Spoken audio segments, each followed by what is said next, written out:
I'm Christian and I'm here in front of these beautiful Victorian Italianate row houses in San Francisco, the city by the bay. Now, I've always been in love with the architectural detail, like the bracketed cornice, the bay windows, the porticos, these columns and the colonnettes along the windows. And I've always wanted to recreate and miniaturize these houses and attach to my HO scale layout. So I'm going to try to do that. I'm going to try to model these and miniaturize them and paint them for you so you can see what it looks like in miniature form. So here's the model I created of a quote typical San Francisco Victorian row house.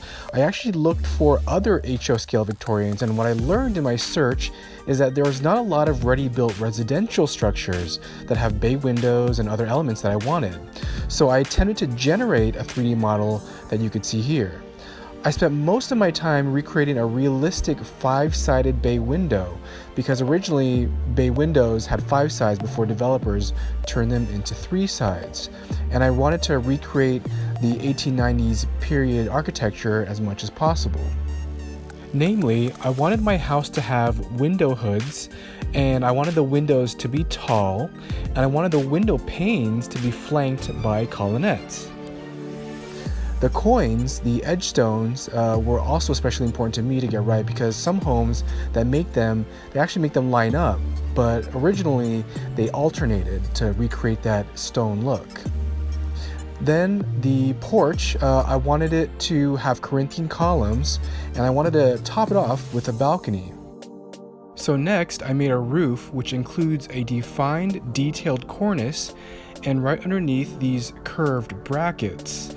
And alternating between the brackets, I created layers to help with alternating light and dark. The most important thing to me was to be able to see inside the building.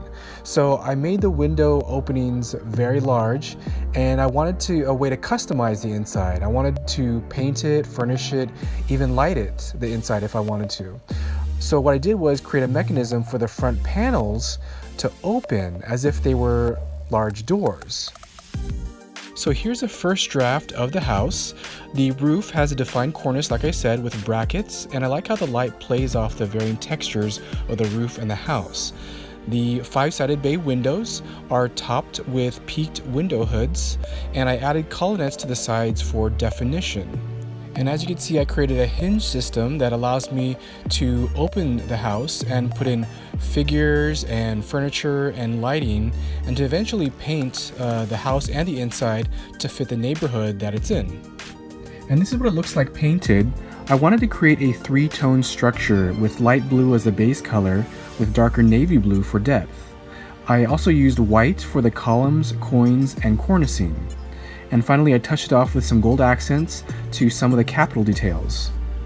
In the next video, I'm going to make the house deeper by adding rooms to the back of the house and adding door openings between the rooms. For now, please like this video and subscribe to my channel to see the next installment in perfecting the Victorian row house. And thanks for watching.